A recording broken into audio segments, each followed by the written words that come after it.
Bacaan dari Kitab Ulangan.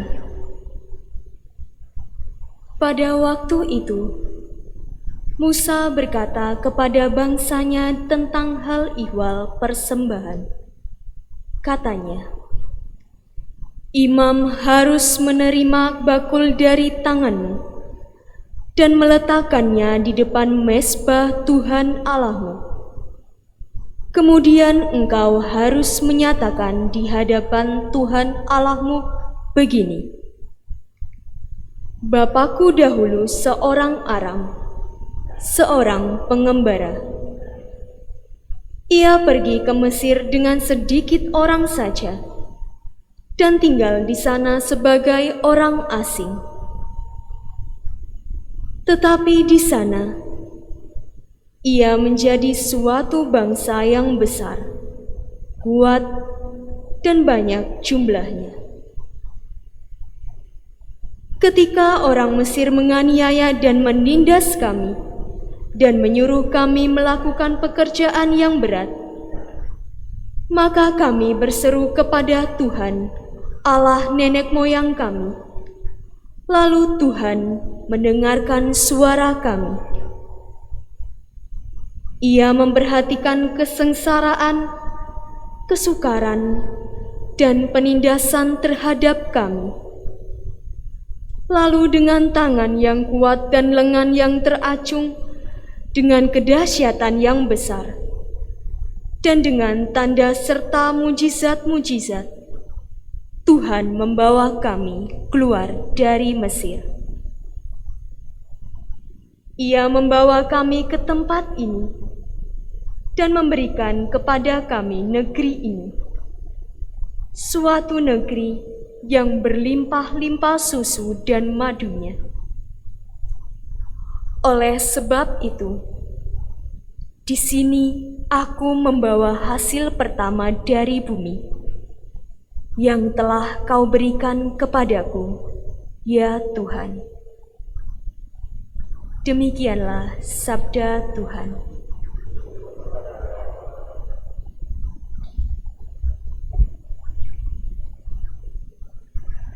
Dampingilah aku ya Tuhan di dalam kesesakan. Dampingilah aku ya Tuhan di dalam kesesakan.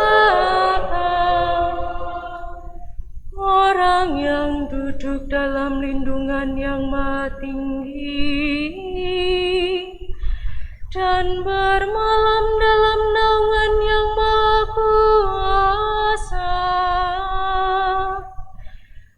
akan berkata kepada Tuhan, "Tuhanlah tempat perlindungan dan kubu pertahananku, Allahku yang kupercayai." Dampingilah aku ya Tuhan di dalam kesesakan. Malapetaka tidak akan menimpa kamu, dan tulah tidak akan mendekat kepada kemahmu, sebab malaikat-malaikat akan diperintahkannya untuk menjaga engkau di segala jalanmu. Dampingilah aku ya Tuhan di dalam kesesakan.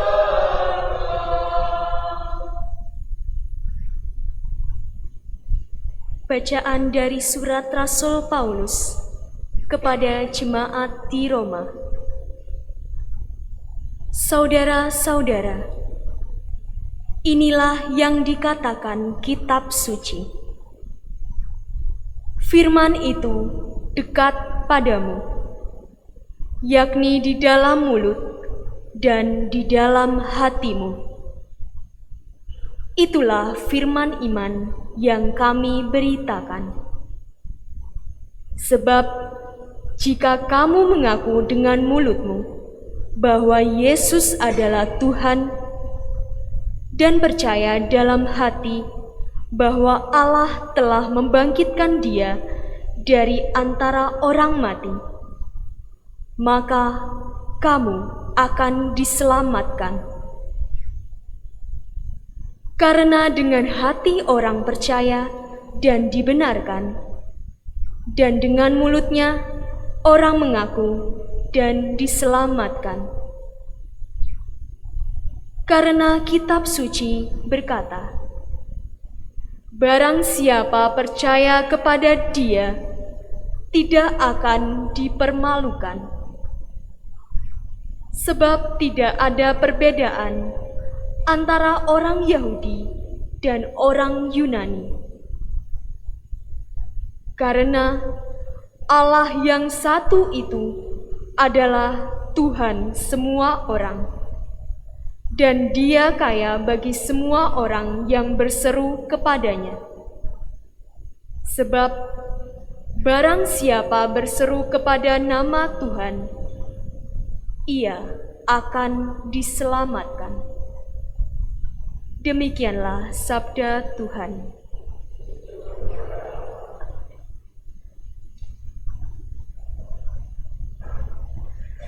Terpujilah Kristus Tuhan, Sang Raja kemuliaan kekal.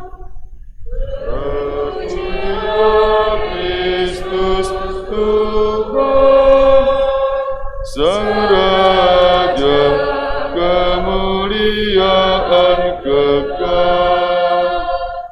Manusia hidup bukan karena roti saja, tetapi dari setiap firman yang keluar dari mulut Allah. Terpujilah Kristus Tuhan, Sang Raja kemuliaan kekal. Tuhan bersamamu Dan bersama rohmu. Inilah Injil suci menurut Santo Lukas. Dimuliakanlah Tuhan. Sekali peristiwa Yesus yang penuh dengan Roh Kudus kembali dari sungai Yordan, lalu dibawa oleh Roh Kudus ke padang gurun. Di situ ia tinggal 40 hari lamanya dan dicobai iblis. Selama di situ Yesus tidak makan apa-apa, dan sesudah waktu itu ia lapar. Lalu berkatalah iblis kepada Yesus, "Jika engkau anak Allah, suruhlah batu itu menjadi roti." Jawab Yesus kepadanya, "Ada tertulis, manusia hidup bukan dari roti saja." Kemudian iblis membawa Yesus ke suatu tempat yang tinggi, dan dalam sekejap mata ia memperlihatkan kepada Yesus semua kerajaan dunia. Kata iblis kepadanya, "Segala kuasa itu serta kemuliaannya akan kuberikan kepadamu, sebab semuanya itu telah diserahkan kepadaku, dan aku akan memberikannya kepada siapa saja yang kukehendaki. Maka kalau engkau menyembah aku, seluruhnya itu akan menjadi milikmu." Tetapi Yesus berkata kepadanya, "Ada tertulis, engkau harus menyembah Tuhan Allahmu, dan hanya kepada Dia sajalah engkau harus berbakti." Kemudian iblis membawa Yesus ke Yerusalem dan menempatkan Dia di bubungan bait Allah, lalu berkata kepadanya, "Jika engkau anak Allah, jatuhkanlah dirimu dari sini ke bawah, sebab ada tertulis, mengenai engkau Allah akan memerintahkan malaikat-malaikatnya untuk melindungi engkau. Dan mereka akan menatang engkau di atas tangannya, supaya kakimu jangan terantuk pada batu. Yesus menjawab katanya, ada firman, jangan engkau mencobai Tuhan Allahmu. Sesudah mengakhiri semua pencobaan itu, iblis mundur dari Yesus dan menunggu waktu yang baik. Demikianlah sabda Tuhan. Terpujilah Kristus. Bapak, Ibu, dan saudara-saudaraku seiman dalam Kristus, dalam masa Prapaskah yang pertama ini, Minggu Prapaskah yang pertama ini, kita disajikan bacaan tentang Yesus yang dicobai iblis setelah berpuasa selama 40 hari. Ada 3 macam godaan yang disajikan di sini. Tapi menarik yang akan kita lihat bahwa dalam setiap cobaan itu iblis mengutip nas kitab suci. Ya. Persis ya, ada dalam kitab suci itu. Tapi menarik, Yesus menjawab juga dengan perikop kitab suci yang lebih kuat lagi. Hati-hati membaca kitab suci, jangan sepotong-sepotong. Ya, cari kitab yang sungguh-sungguh, cuplikan sungguh-sungguh yang membantu relasi kita dengan Tuhan. Setiap kali kita mau melintir ya, zaman sekarang ini ya, dipotong sini, dipotong situ, sepertinya benar. Ya. Di sini bagaimana kita mengambil spiritualitas di masa Prapaskah ini untuk mati raga, pantang puasa, melaksanakan kehendak Allah. Semoga sabda Tuhan, kitab suci, membantu kita untuk mendekatkan diri kepada Tuhan. Bukan untuk rasionalisasi, tetapi untuk memperdalam iman, untuk mengalami hadirat Allah, untuk pertobatan kita. Dan Yesus 3 kali dicobai iblis, 3 kali menang. Maka kita harus mengikuti semangat Tuhan kita Yesus Kristus selama 40 hari ini. Retret agung ini, kita gunakan sabda Tuhan, kitab suci, untuk memperdalam diri kita, untuk pertobatan kita, untuk semakin dekat dengan Tuhan, untuk pembaharuan diri. Baca kitab suci, doa tiap hari kalau mau tumbuh, kalau ingin sehat rohanimu, bacalah kitab suci. Loh, bukannya kitab suci bulan September, ya. Tidak ya, tiada hari tanpa membaca kitab suci. Setuju? Loh, tiada hari membaca kitab suci. Setuju? Itulah, setiap agama punya kitab suci dan mereka baca, ya, kutip, kirimkan ke teman-teman untuk memberi semangat, lebih-lebih di masa pandemi ini. Loh, ada yang dinyanyikan, ada yang di TikTok-kan, ada yang di macam-macam itu ya. Tapi perikop yang benar, bukan perikop yang meracuni, memprovokasi, perikop yang bisa menyesatkan. Seperti iblis, pandai tahu kitab suci, tetapi untuk mencoba Yesus. Dan Yesus menjawab dengan terang.